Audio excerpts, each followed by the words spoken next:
Script.md The Underworld. Format: same story. Target: 50 to 60 minutes. 12,000-14,000 words. Every civilization that has ever existed, every single one, built the same place beneath the ground. A kingdom of the dead. A world below this one. A realm where the living should not go, and where the dead cannot leave. The Sumerians described it first 4,000 years ago, on clay tablets pressed with reeds. They called it Kor, the great below, a place of dust and darkness where the dead eat clay and drink from muddy puddles. It is the oldest written underworld in human history. The Egyptians called it the Duat, a labyrinth of gates and serpents and lakes of fire stretching beneath the desert. The Greeks called it Hades, a gray kingdom ruled by a god who stole his queen from the surface. The Norse called it Hell, a frozen wasteland at the root of the world tree where the dead eat at a table called hunger. The Hindus called it Naraka, 28 levels of punishment, each one worse than the last. The Japanese called it Yomi, the land of darkness, where even a goddess rotted once she ate the food of the dead. The Aztecs called it Mictlan, a 4-year journey through 9 layers of wind and obsidian and rivers of blood. And the Maya, who had no contact with any of them, built their underworld inside a cave and called it Xibalba, the place of fear. 8 civilizations, 5 continents, languages that share not a single word, no trade routes, no letters, no ships crossing between them, and every single one agreed, beneath the ground where you walk, there is a kingdom. It has gates, it has guardians, it has rivers, it has judges, and it has rules. Tonight we go below. We descend into 8 underworlds that were built thousands of years apart, on opposite sides of the planet, by people who had no way to know what the others had drawn. And we lay them side by side, gate by gate, river by river, judge by judge, until a pattern emerges that no coincidence can explain. This is the place every religion agrees exists. The place beneath, Mesopotamia, the land between the rivers, the Tigris and Euphrates in modern-day Iraq. The cradle of civilization, the place where writing was invented, where the first cities were built, where the first laws were written, and where the first underworld was described. Around 2100 BCE, a full 6 centuries before the earliest Egyptian Book of the Dead, the Sumerians wrote down a story that would echo through every civilization that followed. It is called the Descent of Inanna, and it is arguably the most important myth in human history. Inanna was the queen of heaven, goddess of love, war, and fertility, the most powerful goddess in the Sumerian pantheon. She ruled the sky, she ruled the earth, but one realm was not hers, the world below. That belonged to her older sister Ereshkigal, the queen of the dead. The Sumerian underworld was called Kur or Irkalla, a vast underground kingdom surrounded by 7 walls, each with a gate. No light entered, no sound escaped. The dead, all of them, good and evil alike, descended to Irkalla after death. There was no judgment, no sorting. Everyone received the same fate, an eternity in dust. The Epic of Gilgamesh describes it through the ghost of Enkidu, who returns briefly to tell his friend what lies below. The dead sit in darkness. Dust is their food. Clay is their bread. They are clothed like birds, with wings for garments. They see no light. They sit in darkness. But Inanna decided to go down. The myths give no clear reason, perhaps to attend the funeral of Ereshkigal's husband, perhaps to conquer death itself. Whatever her motive, she dressed in her 7 divine powers, her crown, her lapis lazuli necklace, her breastplate, her golden bracelets, her measuring rod, her royal robe, and she descended to the first gate of the underworld. At the first gate, the gatekeeper Nedi stopped her. He went to Ereshkigal and asked what to do. Ereshkigal smiled. "Let her in," she said, "but at each gate remove 1 piece of her power." At the first gate, Inanna's crown was taken. At the second, her earrings. At the third, her necklace. At the fourth, her breastplate. At the fifth, her ring. At the sixth, her measuring rod. At the seventh, her robe. The Queen of Heaven arrived before the Queen of the Dead, naked, powerless, and mortal. Ereshkigal fixed her with the eye of death. And Inanna died. Her corpse was hung on a hook on the wall. For 3 days and 3 nights, Inanna hung dead in the underworld. The world above withered, crops stopped growing, animals stopped mating, humans stopped loving. Without the goddess of fertility, life itself began to die. The god Enki, god of wisdom and water, intervened.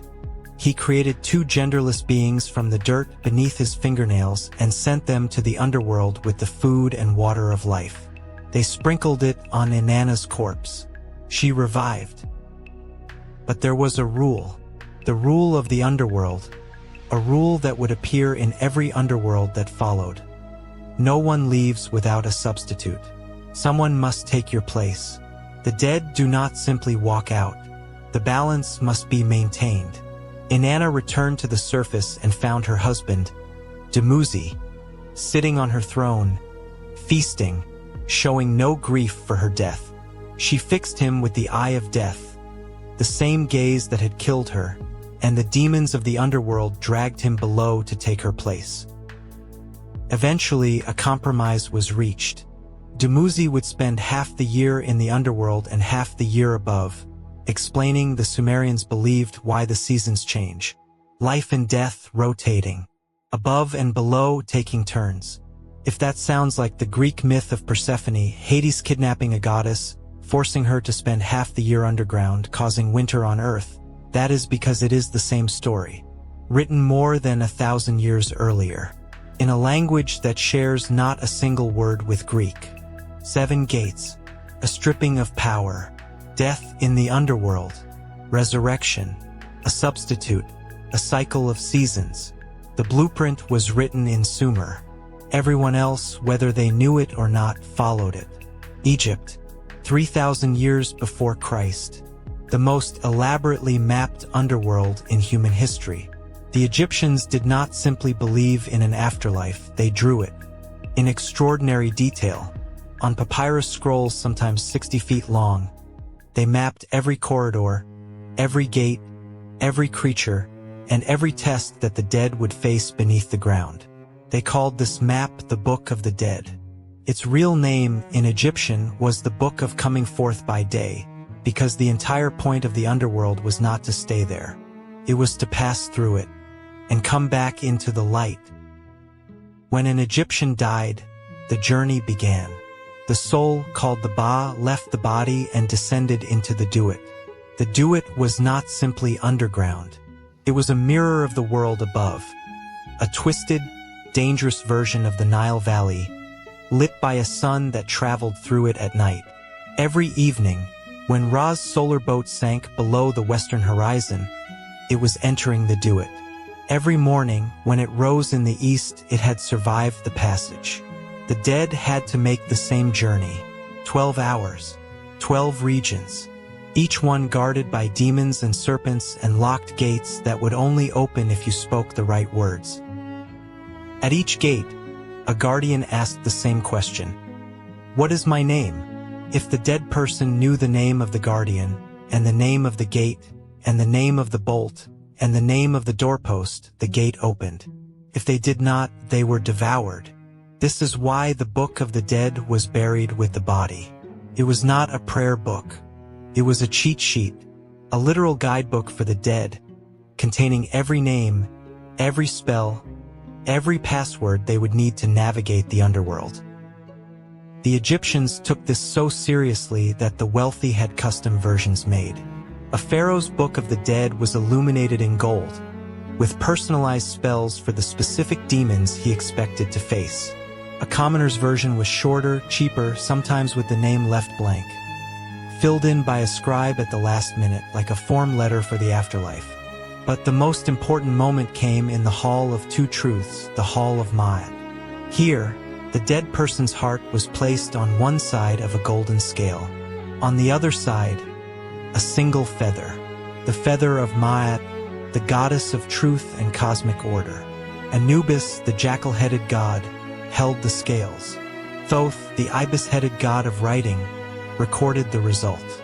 And the dead person had to recite the negative confession, a list of 42 sins they had not committed. I have not murdered. I have not stolen. I have not lied. I have not caused suffering. I have not polluted the water. I have not eavesdropped. I have not made anyone cry. 42 denials, one for each judge present in the hall. If the heart was lighter than the feather, if the person had lived a just life, they passed through to the field of reeds. The Egyptian paradise, a perfect version of the Nile Valley where crops grew without labor and the sun always shone. The blessed dead lived there for eternity, farming fields that never failed, sailing on canals that never dried. If the heart was heavier than the feather, weighed down by sin and guilt, a creature called Ammit devoured it. Ammit had the head of a crocodile, the body of a lion, and the hindquarters of a hippopotamus, the three most feared animals in Egypt. The soul was destroyed. No afterlife, no reverse. Nothing. The second death. The real death. Worse than any punishment because it was erasure. Remember these elements. A descent. 12 gates with guardians who demand passwords, just like the 7 gates that stripped Inanna. A river. A judgment on a scale. 2 outcomes, paradise or destruction. You have now seen them twice. You are about to see them again, and again, and again. Greece, roughly 800 BCE. Homer composes the Odyssey, Book 11. Odysseus sails to the edge of the world and summons the ghosts of the dead from beneath the earth. The Greek underworld is called Hades, named after the god who rules it. And it is, in many ways, the most fully realized underworld in Western literature. Not because it is the most terrifying, but because it is the most detailed. Greek poets, playwrights, and philosophers spent centuries building it, layer by layer, until it became a world as complex as the one above. The entrance to Hades is a cave, always a cave. In some versions, it is at Cape Teneron in southern Greece. In others, near Lake Avernus in Italy, a volcanic crater lake whose poisonous fumes were said to kill birds that flew over it. The Romans believed the fumes came from Hades itself, seeping upward through the rock. You could smell the underworld before you saw it. Once you entered the cave, you reached the first barrier, a river. Not one river, 5. The Styx, river of hatred and oaths.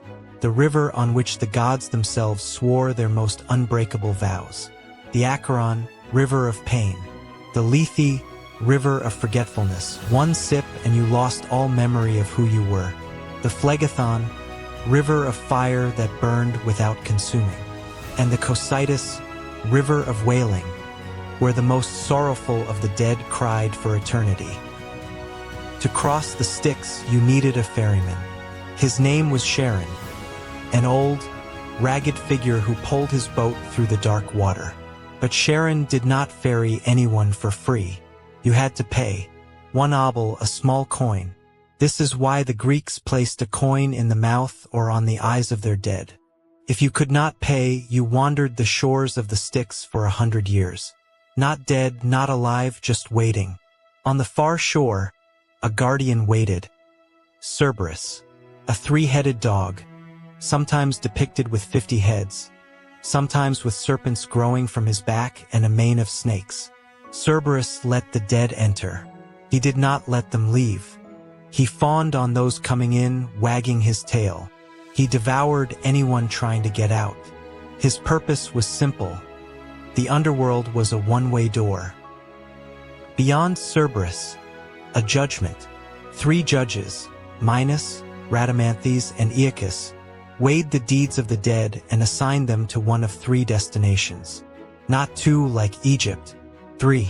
The virtuous went to Elysium, the Elysian fields, a sunlit meadow of eternal happiness.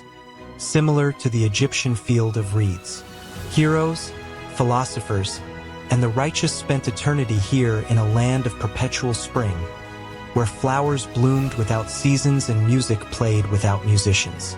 The ordinary, those who were neither exceptionally good nor exceptionally evil, went to the asphodel meadows, a gray, joyless plain where shades wandered without purpose or memory. Not punishment, not reward, just existence, barely. When Odysseus speaks to the ghost of Achilles there, the greatest warrior in Greek history says something devastating. I would rather be a slave to the worst of masters among the living than king of all the dead. And the wicked went to Tartarus. As far below Hades as the earth is below the sky, Homer says, a pit of darkness and punishment. Sisyphus rolls his boulder up a hill for eternity. Every time he nears the top, it rolls back down.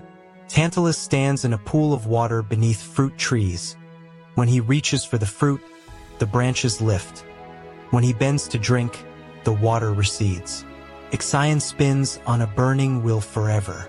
The Danaïdes, 50 sisters who murdered their husbands, fill leaky jars with water that drains as fast as they pour. Tartarus was not just a prison for mortal sinners. It was where the Titans, the old gods, were imprisoned after losing their war against Zeus. It was the dungeon of the universe itself, walled with bronze, surrounded by a triple layer of night, guarded by hundred-handed giants. And then there is Orpheus, the greatest musician who ever lived, whose wife Eurydice died of a snakebite on their wedding day. Orpheus descended into Hades, playing his lyre so beautifully that Charon wept and ferried him across for free. Cerberus lay down and slept. The judges paused their work. Even Hades himself, the pitiless god, was moved. He agreed to let Eurydice return on one condition: Orpheus must walk ahead, and he must not look back until they reached the surface. He looked back, one glance, and Eurydice was pulled back into the darkness forever. The lesson was clear. The underworld does not negotiate. It does not bend its rules. Not for love. Not for music. Not even when a god agrees. The dead stay dead. Now lay Mesopotamia, Egypt, and Greece side by side. Gates with guardians who demand a toll. Nettie stripping Inanna, the gatekeepers demanding passwords, Charon demanding a coin, a river, a judgment, paradise for the good, punishment or oblivion for the wicked, and a rule: the dead do not return. 3 civilizations, 3 continents, the same architecture. Scandinavia, the Viking Age, roughly 800 to 1100 CE.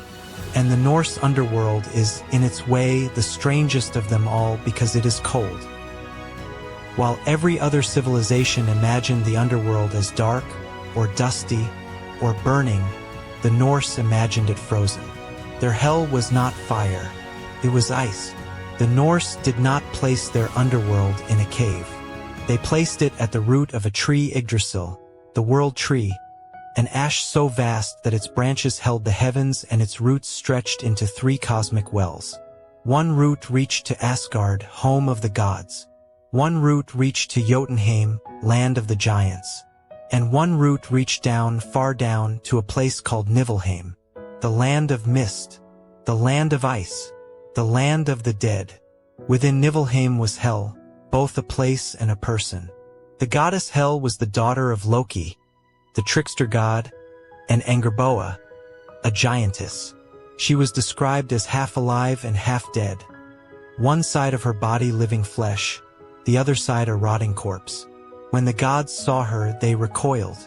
Odin, the All-Father, cast her down to the roots of the world tree, giving her dominion over all the dead who did not die in battle. That distinction is crucial. The Norse had not one afterlife but 2, and the sorting criterion was not moral. It was not about whether you were good or evil. It was about how you died. Warriors who died bravely in battle, with a sword in their hand and a war cry on their lips, were taken by the Valkyries to Valhalla, Odin's great hall in Asgard, where they feasted and fought every day until Ragnarok, the end of the world. Everyone else, the old, the sick, the drowned, the farmer who died in his sleep, the mother who died in childbirth, the child who never had the chance to fight, went to hell, not as punishment, not because they were wicked, but simply because they had not died the right death. The road to hell was called Helvegr, the Hell Road. It led downward through dark forests and over a bridge called Jallerbru, the Echoing Bridge, which spanned a river called Joel. The bridge was paved with gold that glowed in the darkness, and it was guarded by a maiden named Mdgur who asked every traveler their name and lineage before allowing them to pass. A guardian on a bridge over a river at the entrance to the land of the dead. Mesopotamia, Nedi at 7 gates over the entrance to Kor. Egypt, guardians at each gate over the underground Nile. Greece, Sharon ferrying across the Styx, Cerberus at the gate. Norse, Mdgur on a bridge over the Joel. For civilizations, for guardians at a river before the realm of the dead. Beyond the bridge lay the halls of Hel herself. In the prose Edda, the descriptions are chilling, literally. Hel's hall was called Lulgnir, sprayed with snowstorms. Her plate was called hunger. Her knife was called famine. Her bed was called sickbed. Her curtains were called gleaming disaster. Her threshold was called stumbling block. Everything in her realm was named after suffering and want.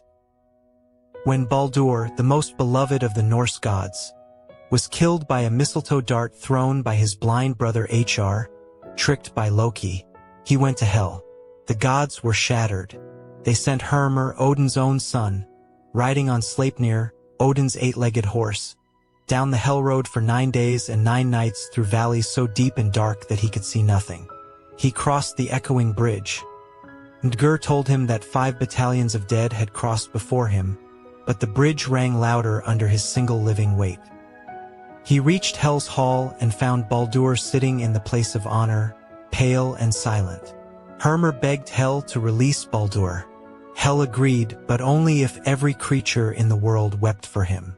The gods sent messengers to every corner of the world, and every creature wept: humans, gods, animals, stones, trees, metals. Everything wept for Baldur. Everything except one giantess named Thok, who refused.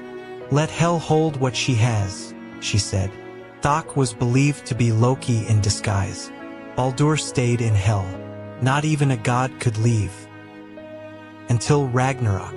Because in the Norse vision, the underworld was not eternal. At the end of the world, the dead of Hel would rise. The ship Naglfar, made from the fingernails and toenails of the dead, which is why the Norse trimmed the nails of their corpses to delay the ship's completion, would sail from Hel carrying an army of the damned, led by Loki himself, to fight the final battle against the gods. The underworld would empty, the world would burn, and something new would begin. Even the underworld has an ending. The Norse were the only civilization to imagine that. India, the oldest texts, the Vedas, the Puranas, the Mahabharata, describe not one underworld, but 28. Each one designed for a specific sin, each one more vivid than the last. The Hindu underworld is called Naraka. It sits beneath the earth, below the 7 lower worlds, the Patalas, where demons and serpent beings called Nagas live. Naraka is the bottom, the lowest point in the cosmos. And unlike every underworld we have seen so far, it is organized with the precision of a legal code. When a person dies, the soul, the Atman, is brought before Yama, the god of death. Yama is not evil. He is the first mortal who ever died, and because he was the first, he became king of the dead. He sits on a throne of judgment with a noose in his hand, the Kala Pasha, the noose of time, and beside him stands Chitragupta, the divine accountant, who has recorded every deed, every thought, every intention of the dead person's entire life. Nothing is forgotten. Nothing is hidden. Chitragupta opens the book. He reads, and based on the balance of karma, the accumulated weight of good and evil actions, the soul is assigned to one of the 28 narakas. Or, if the karma is positive, to a higher rebirth as a wealthier human, a celestial being, or even a god. The 28 hells are specific in a way that makes Dante look vague. To Misra, the place of darkness, for those who stole another person's wealth or spouse.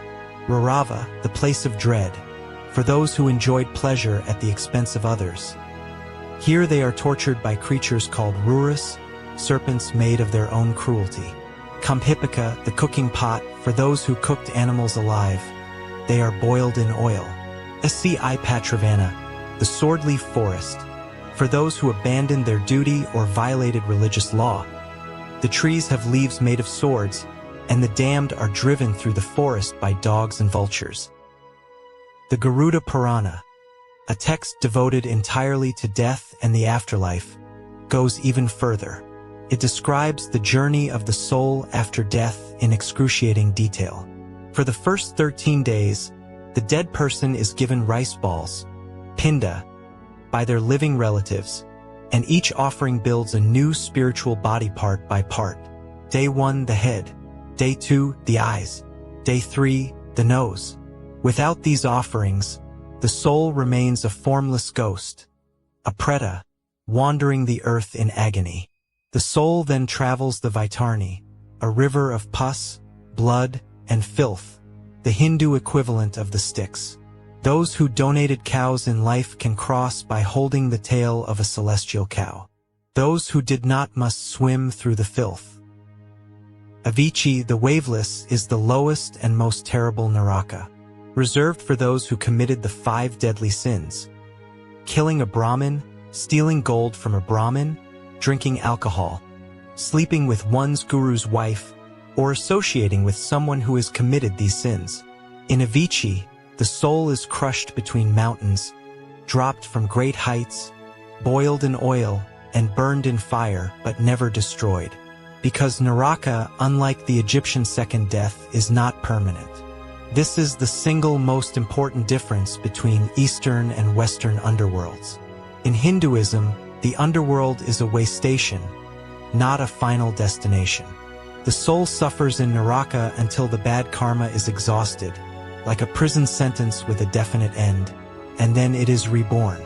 The cycle continues. Samsara, the wheel turns. Even the worst sinner eventually returns to try again.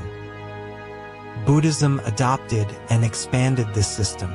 The Buddhist hells, also called Naraka, number in the hundreds. The Abhidharmakosha describes 8 hot hells and 8 cold hells, each subdivided into 16 additional hells. The scale is staggering. In the lowest Buddhist hell, also called Avicii, a single sentence lasts 3.39 times 10 to the 18th years. Not infinite, but close enough that the distinction is philosophical rather than practical. But even this sentence ends. In Buddhism, as in Hinduism, no hell is eternal. The wheel always turns.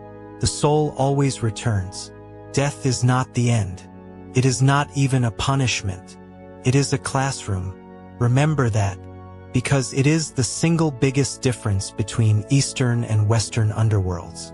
And it matters more than any river or any guardian. Japan. The Kojiki, the record of ancient things, written in 712 CE but describing events the Japanese believed happened at the beginning of time. And within it, one of the most haunting underworld stories ever told. In the beginning, there were 2 gods, Izanagi and Izanami, brother and sister, husband and wife, the creators of the Japanese islands. They stirred the ocean with a jeweled spear, and the drops that fell from its tip became the islands of Japan. They built a palace. They had children, the gods of wind, sea, mountains, and rivers. They were happy. Then Izanami gave birth to Kagetsuchi, the god of fire. The birth burned her. She died from her injuries, writhing in agony. Izanagi, mad with grief, killed the fire god with his sword, and from the blood that dripped from the blade, more gods were born. Violence and creation, inseparable. Izanami descended to Yomi, the land of the dead. and Izanagi could not accept it. He went after her. He descended into the darkness, just as Inanna had descended to Kor, just as Orpheus had descended to Hades. The same story, played out on a different continent, in a language that shares nothing with Sumerian or Greek. In the darkness of Yomi, Izanagi called out to his wife. Izanami answered from the shadows. She told him she had already eaten the food of the dead, the food of Yomi, and could not return. But she would ask the gods of the underworld for permission. "Wait for me," she said, "and whatever you do, do not look at me." Compare that to the Greek myth of Persephone. Hades kidnapped her to the underworld. She ate 6 pomegranate seeds, the food of the dead, and was bound to return for 6 months of every year. The same rule, eat the food of the dead, and you belong to the dead. Compare that to Orpheus. Walk ahead. Do not look back. The rules of the underworld are the same in Japan as they are in Greece, 4,000 miles away across an ocean, in a language and culture with no connection whatsoever. Izanagi waited, but he could not wait long enough. He broke off a tooth from his comb, lit it as a torch, and looked. What he saw destroyed him. Izanami's body was rotting. Maggots crawled through her flesh. 8 thunder gods had taken root in her corpse. In her head, her chest, her belly, her limbs. She was no longer the woman he loved. She was death itself. Izanami screamed in rage and shame. "You have humiliated me." She sent the ugly females of Yomi, the Yamatsu Shikome, to chase him. Izanagi ran. He threw his headdress behind him. It turned into grapes, and the demons stopped to eat. He threw his comb, it turned into bamboo shoots. He ran faster. He reached the entrance to Yomi and sealed it with a massive boulder, the Chibiki no Iwa, a rock so heavy that 1,000 men could not move it. From behind the rock, Izanami screamed, "If you do this, I will kill 1,000 of your people every day." Izanagi replied, "Then I will cause 1,500 to be born every day." And that, the Japanese believed, is why people die and why, despite death, humanity continues. The entrance to the underworld is sealed, but death reaches through the stone, and life pushes back. Izanagi washed himself in a river to purify himself from the contamination of the underworld, and from the water dripping from his body, more gods were born. From his left eye, Amaterasu, the sun goddess. From his right eye, Tsukuyumi, the moon god. From his nose, Susanoo, the storm god. Even contact with the underworld was generative. Death produces life. Below produces above. The underworld is not the opposite of creation. It is its source. Mexico, the Aztec Empire, roughly 1300 to 1521 CE. And the Aztec underworld is a journey so elaborate, so specific, so harrowing that it makes every other afterlife look simple. The Aztec realm of the dead is called Mictlan, the place of the dead. It is ruled by Mictlantecuhtli, the lord of Mictlan, depicted as a skeleton wearing a necklace of human eyeballs, and his wife Mictecacituatl, the lady of the dead, who, centuries later, would evolve into the figure celebrated on Dia de los Muertos, the Day of the Dead. Not everyone went to Mictlan. The Aztec afterlife was sorted not by morality, not by how you lived, but by how you died. Warriors who died in battle went to the Eastern Paradise, accompanying the sun across the sky for 4 years before being reborn as hummingbirds and butterflies. Women who died in childbirth, considered equally heroic because childbirth was a battle, went to the Western Paradise. Those who drowned or were struck by lightning went to Tlalocan, the lush green paradise of the rain god Tlaloc. Everyone else, the ordinary dead, those who died of disease or old age or accident, went to Mictlan. And Mictlan was not a place you arrived at. It was a place you walked to, for 4 years, through 9 layers of increasingly terrible obstacles.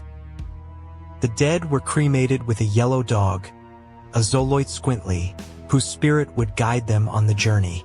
They were also given offerings: food, water, obsidian knives, jade beads, and paper banners. Everything they would need for a 4-year walk through hell. Layer 1, Mictlan, the place of dogs. Here, the dead encountered a river, the Apanahuaya, and needed the yellow dog to carry them across. This is why the Aztecs buried or cremated their dead with dogs. If the person had been cruel to dogs in life, no dog would help them, and they would wander the riverbank forever. Layer 2, Tepetl, the place where the mountains clash. 2 mountains smashed together endlessly, and the dead had to pass between them without being crushed. Layer 3, Ixtapetl, the obsidian mountain. A mountain covered in razor-sharp obsidian that the dead had to climb, their hands and feet sliced with every step. Layer 4 is Tikayan, the place of the obsidian wind. An icy wind so sharp it cut like knives, made of obsidian shards that stripped the flesh from the bones.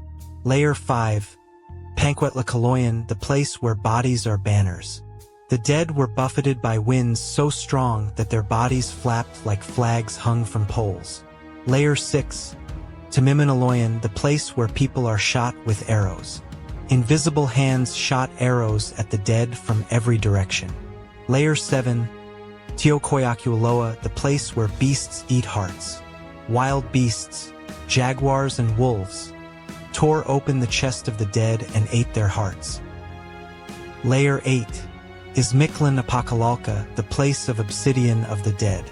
A narrow passage through fog so thick the dead could not see their own hands. They crawled through this darkness for what felt like years. Layer 9, Chikinamictlan, the final place. After 4 years and 8 layers of torment, the dead finally reached Mictlantecuhtli. They presented the offerings that had been buried or burned with them, and they ceased to exist. Not paradise, not punishment, simply nothing. The soul dissolved. The journey ended not in reward or damnation but in dissolution. A river at the entrance that requires a guide to cross. A mountain to climb. A wind that cuts. A journey of descent through numbered layers. A final encounter with the Lord of the Dead. Compare that to Dante's Inferno, 9 circles of hell, written 300 years later, in a completely different hemisphere, in a language that shares not a single root with Nahuatl. 9 layers, both of them, 9. Guatemala, the Quiche Maya, the Popol Vuh, the sacred book of creation, written down in the 16th century but preserving oral traditions thousands of years old. And within it, the most detailed underworld story in the ancient Americas. Xibalba, the place of fear, lay beneath the earth, accessed through caves. The Maya believed that every cave was a potential doorway to Xibalba, which is why caves were sacred, terrifying places, temples and tombs, not shelters. To enter a cave was to enter the mouth of the earth itself. The cenotes of the Yucatan, vast sinkholes filled with green water, created when limestone collapsed and revealed the underground rivers beneath, were considered direct portals to Xibalba. The Maya threw jade, gold, pottery, and sometimes human sacrifices into cenotes to send messages to the lords below. Archaeologists have recovered thousands of these offerings from the bottom of cenotes, including the bones of children. Xibalba was ruled by 12 death gods, the lords of Xibalba. The 2 most powerful were Hun-Came, 1 death, and Vucub-Came, 7 death. Beneath them served demons with names that read like a medical textbook of horror: Sequirapat, Flying Scab, Kukumakwik, Gathered Blood, Ahalpu, Pus Demon, Ahalgana, Jaundice Demon, Kamiabak, Bone Staff, and Kamiahome, Skull Staff. The dead who entered Xibalba faced not a journey of endurance, like Mictlan, but a series of tests, trials, games. Xibalba was a place of tricks, and the lords delighted in deception. The underworld was not just dangerous. It was intelligent. It was playing against you. The most famous story of Xibalba is the tale of the hero twins, Hunahpu and Xbalanque. Their father, Hun Hunahpu, and uncle had entered Xibalba before them, summoned by the Death Lords to play the Mesoamerican ball game, a sacred ritual game played with a rubber ball on a stone court. The Lords cheated. They gave the brothers a ball made of bone that shattered when kicked. They tricked them into sitting on a hot stone bench that burned their flesh. They killed them. The father's head was placed in a calabash tree as a trophy, where it spat into the hand of a passing maiden named Exquic, Blood Woman, and she became pregnant with the hero twins. When the twins grew up, they found their father's ball game equipment hidden in the rafters of their grandmother's house. They began to play, and the noise of the ball echoed down to Xibalba. The Death Lords were furious. They summoned the twins, just as they had summoned their father. But unlike their father, the twins were clever. They had learned from his mistakes. The Lords sent them through the 6 houses of testing. Dark House, a house of total darkness where they had to keep a torch and cigars burning all night without consuming them. The twins used macaw feathers as fake flames and fireflies for the tips of the cigars. They burned nothing, but the light was real. Razor House, walls lined with moving obsidian blades. Cold House, filled with hail and freezing wind. Jaguar House, filled with hungry jaguars, which the twins pacified with bones. Fire House, filled with flames, which they survived by finding corners where the fire could not reach. And Bat House, filled with death bats, including Kamasats, a giant killer bat who decapitated Hunahpu. But the twins were not finished. Xbalanque fashioned a replacement head for his brother from a squash. And when the Death Lords challenged them to the ball game, the squash head tricked them. A rabbit ran across the court, the Lords chased it, and the real head was restored. Then the twins performed the greatest trick. They allowed themselves to be killed, burned to ash, their bones ground to powder and thrown into a river, and then reformed, rising from the water as catfish, then as young boys, then as traveling performers. They performed miracles for the Death Lords, sacrificing each other and coming back to life, cutting themselves to pieces and reassembling. The Lords, amazed, asked to be killed and resurrected too. The twins killed them and did not bring them back. Xibalba was defeated. The hero twins ascended to the sky and became the sun and the moon. The power of the underworld was broken, not destroyed, but diminished. Death still existed, but it was no longer supreme. A descent, a river, a guardian, tests and trials, death and resurrection, the dead rising from below. The same architecture, built in the jungles of Guatemala by people who had never heard of Inanna or Anubis or Sharon or Yama. And then there is the underworld that changed everything. The one that shaped Western civilization's deepest fear for 2,000 years. The one that began as almost nothing and became the most terrifying afterlife ever conceived. In the earliest Hebrew texts, the Torah, the oldest books of the Bible, the underworld is called Sheol. And Sheol is almost nothing. It is mentioned 65 times in the Hebrew Bible, and nearly every mention describes the same thing. A dark, silent, underground place where all the dead go, good and bad alike. There is no judgment in Sheol, no punishment, no reward, just dust and silence. The book of Ecclesiastes puts it bluntly. The dead know nothing. They have no more reward. Their love, their hatred, their envy have already perished. Job says, "Before I go to the place from which I shall not return, the land of darkness and deep shadow." The Psalms say, "In death there is no remembrance of you. In Sheol who will praise you?" Sheol is remarkably similar to the Sumerian core. Dust, darkness, silence, no sorting, no judgment. And to the Greek asphodel meadows, a gray non-existence for everyone, regardless of how they lived. The earliest Hebrew afterlife was borrowed from Mesopotamia, which is not surprising, given that Abraham came from Ur, a Sumerian city. But then something happened.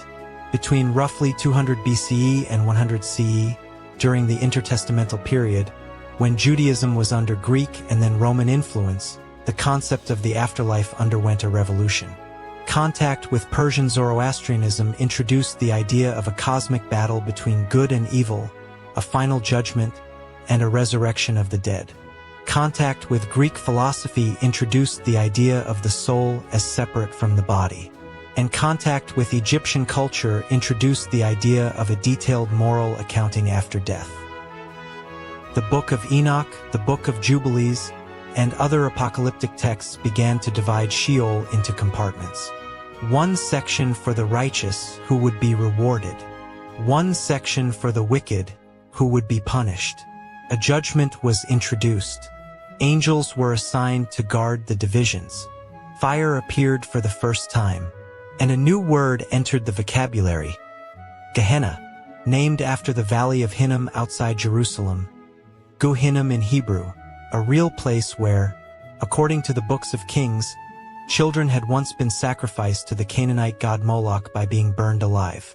By the time of Jesus, the valley had become Jerusalem's garbage dump, where fires burned constantly. The name Gehenna became synonymous with a place of fiery punishment for the wicked dead. By the time the New Testament was written, the transformation was complete. Jesus speaks of Gehenna as a place where the worm does not die and the fire is not quenched. The parable of Lazarus and the rich man describes a great chasm between the righteous in Abraham's bosom and the wicked in flame. The rich man begs Abraham to send Lazarus with a drop of water to cool his tongue. The book of Revelation describes a lake of fire where death and Hades themselves are thrown at the end of time. The medieval church made it worse. Visions of hell proliferated, the apocalypse of Peter, the vision of Tyndale, the vision of St. Paul, each more graphic than the last. Devils with pitchforks, boiling cauldrons, frozen lakes, serpents that devoured and regurgitated sinners endlessly. The medieval imagination turned the underworld into an industry of terror. And then Dante sealed it. In 1320, the Divine Comedy gave hell its final, permanent architecture. 9 circles, descending into the earth, each one punishing a specific sin with a specific torment, arranged by category. The lustful are blown by an endless wind. The wrathful fight each other in a river of filth. The heretics burn in open tombs. Fraud is punished lower than violence, because fraud requires the corruption of reason, humanity's highest gift. Treachery, the lowest circle, is frozen, not burning. Satan himself is embedded in ice at the center of the earth, enormous and trapped, chewing on the 3 greatest traitors in history: Judas, Brutus, and Cassius. 3 mouths, 3 sinners, frozen, not burning, for eternity. 9 circles, descending, each for a specific sin, with a frozen bottom. Compare that to the Aztec Mictlan, 9 layers, descending, each with a specific trial, with an icy wind. Compare that to the Hindu Naraka, 28 levels, descending, each for a specific sin. Compare that to the Sumerian core, 7 gates, descending, each stripping away something precious. The numbers change. The architecture is identical. Let us build the blueprint. We have now visited 8 underworlds: Mesopotamian, Egyptian, Greek, Norse, Hindu, Japanese, Aztec, and Maya, plus the evolution from Hebrew Sheol to Christian hell. They were built on 5 continents, across 4,000 years, in languages that share no common ancestor. And every single one contains the same elements. Not most of them, not similar elements, the same ones, every time, everywhere. Element 1, the descent. The underworld is always below, always underground, always reached by going down through a cave, a pit, a hole in the earth, the roots of a tree, a cenote, a crack in the desert. No civilization placed its land of the dead in the sky. That was reserved for gods and heroes. The ordinary dead go down, every time, without exception. Element 2, the river. Every underworld has a river that must be crossed. The underground Nile of the Duat, the Styx and the Acheron, the Joel, the Vaitarni in Hinduism, the Apanahuaya in Aztec Mictlan, the river of Yomi. In every case, the river is a boundary, the point of no return. Crossing it means you are truly dead. And in almost every case, you need help to cross it. A ferryman, a dog, a cow, a bridge. You cannot cross alone. The dead need a guide. Element 3, the guardian. Something blocks the entrance. Neti at the 7 gates. The gatekeepers of the Duat demanding passwords. Cerberus with his 3 heads. Ndgur on the echoing bridge. Yama with his noose. The lords of Xibalba with their tricks. The ugly females of Yomi. The guardian asks a question, demands a toll, or simply bars the way. You must prove you belong, or pay the price. Element 4, the judgment. Somewhere in the underworld, your life is evaluated. The Egyptian scales and the 42 denials. The Greek judges at the crossroads. Chitragupta reading the book of karma. The 9-layer gauntlet of Mictlan. The 6 houses of Xibalba. The Christian last judgment. Every civilization agreed, how you lived determines what happens after you die. The underworld keeps score. Element 5, multiple levels. The underworld is never a single room. It has layers, regions, zones, compartments. 7 gates in Sumer, 12 hours in Egypt, 3 zones in Greece, 28 levels in India, 9 layers in Mictlan, 9 circles in Dante. The underworld has architecture. It has depth. It has floors. It is not a place, it is a building. And the building always goes deeper. Element 6, 2 outcomes. Paradise or punishment. The field of reeds or Amit. Elysium or Tartarus. Valhalla or Hell. Higher rebirth or Naraka. Heaven or Gehenna. The underworld sorts you. And it sorts you in almost every case based on how you lived. Not what you believed. Not which god you worshipped. But what you did with your time on earth. Element 7, permanence. The dead do not come back. Neti strips you and the gates close. Cerberus lets you in but not out. Izanami eats the food of the dead and cannot leave. Hell's gates open inward. Baldur cannot return. The underworld is a one-way door with rare mythological exceptions that prove the rule. Inanna descends and must send a substitute. Orpheus tries and fails at the last moment. The hero twins cheat their way out through trickery and magic. Every exception is a story about how impossible it is to leave. The exception proves the rule by showing how extraordinary the violation is.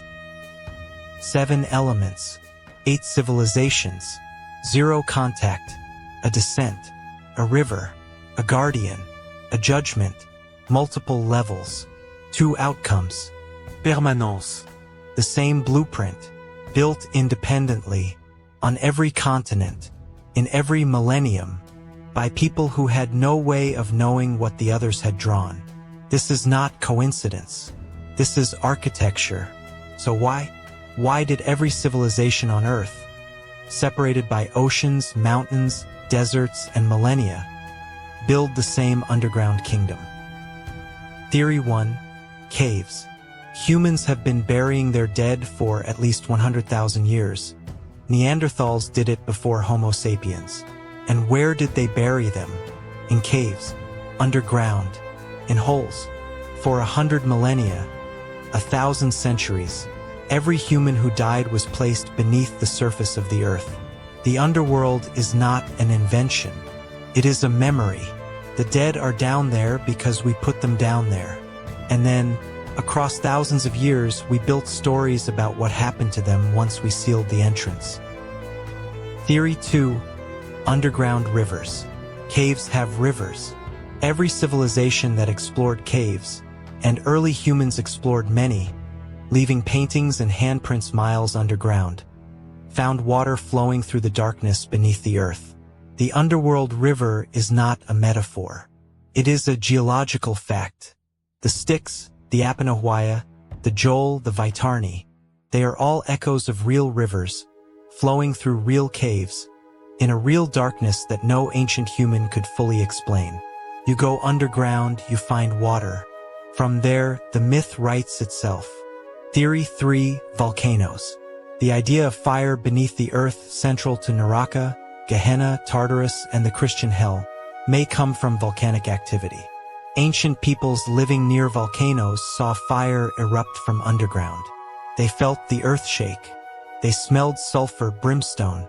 The earth itself seemed angry, seemed to contain fire within it. Lake Avernus, the entrance to Greek Hades, was literally a volcanic crater. Gehenna, the model for Christian hell, was a valley where fires burned constantly. If gods lived in the sky and fire lived underground, the underworld wrote itself. Theory 4. The near-death experience. In 1975, Raymond Moody published Life After Life, documenting remarkably consistent accounts from people who had been clinically dead and were resuscitated. They described leaving their bodies, traveling through a dark tunnel, seeing a light, meeting deceased relatives, encountering a being of light who reviewed their life, showing them every kindness and every cruelty they had ever committed. A descent through darkness. A passage. A light, a judgment, the life review. These elements appear in clinical near-death reports across all cultures, regardless of religious background. They have been documented in the United States, India, China, Africa, and among isolated indigenous peoples with no exposure to Western religion. The experience is the same everywhere. Neuroscientists attribute them to oxygen deprivation in the dying brain, the temporal lobe flooding with endorphins, the visual cortex shutting down from the periphery inward, creating the tunnel effect. The light at the end of the tunnel is the last area of the visual field to go dark. The life review is the hippocampus firing randomly as it shuts down, releasing memories in no particular order.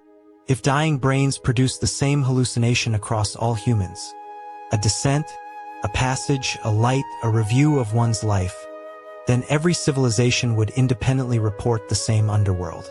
Not because they copied each other, not because they traded stories, but because they all shared the same brain, the same hardware, running the same death program. Theory 5. The shamanic journey. For at least 40,000 years, shamans on every continent have practiced the same ritual, entering a trance state through drumming, fasting, psychedelic plants, or sensory deprivation, and journeying to the underworld to retrieve the souls of the sick, communicate with the dead, or negotiate with the spirits below. The structure of the shamanic journey is always the same. A descent through a hole in the earth, a passage through darkness, a river crossing, encounters with animal guardians, and a return to the surface with knowledge. Mircea Eliade documented this in his 1951 book, Shamanism, Archaic Techniques of Ecstasy. He found the same structure in Siberia, Mongolia, Australia, the Amazon, West Africa, and North America. The shamanic underworld is not a belief. It is an experience, produced by altered states of consciousness that have been available to humans for as long as we have had brains complex enough to enter them. Perhaps the underworld myth is not an invention at all. Perhaps it is a report, filed independently by every culture that ever sent a shaman below. Theory 6. Collective memory. Carl Jung's collective unconscious, the idea that certain images and structures are embedded in human psychology itself, inherited through generations like an instinct. The underworld is not a place. It is an archetype, a built-in story that every human mind tells itself when confronted with the mystery of death. But archetypes produce themes, not blueprints. They explain why every culture fears death. They do not explain why every culture invented the same river, the same guardian, the same judgment, the same 9 layers. The specificity of the underworld is what defies the archetype theory. A dream gives you images. It does not give you floor plans. Perhaps it was not one theory but all of them. Caves gave us the location. Underground rivers gave us the river. Volcanoes gave us the fire. The dying brain gave us the tunnel and the judgment. The shamanic trance gave us the journey and the guardians. And the archetype, the deep, inherited fear of death, gave us the reason to build it at all. What we know is this: for at least 5,000 years of recorded history, and perhaps for 100,000 years before that, every human culture has agreed on one thing. There is a place beneath us. It has gates. It has rivers. It has guardians. It has judges.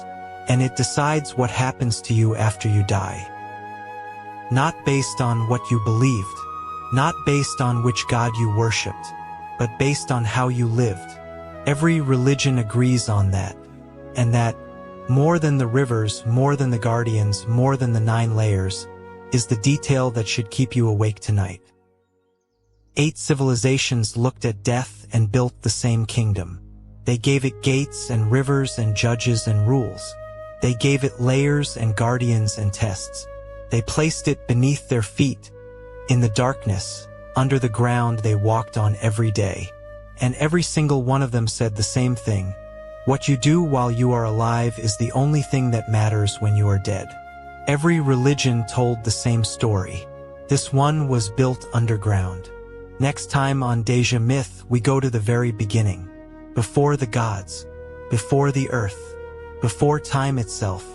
Every religion says the universe began inside an egg. A cosmic egg that cracked open and became everything. India calls it Hiranyagarbha, the golden womb. China says Pangu grew inside it for 18,000 years. The Greeks called it the Orphic egg, wrapped in a serpent. The Finns sang of it in the Kalevala. The Dogon people of Mali describe it with a precision that disturbed the anthropologists who first recorded it. The egg is next.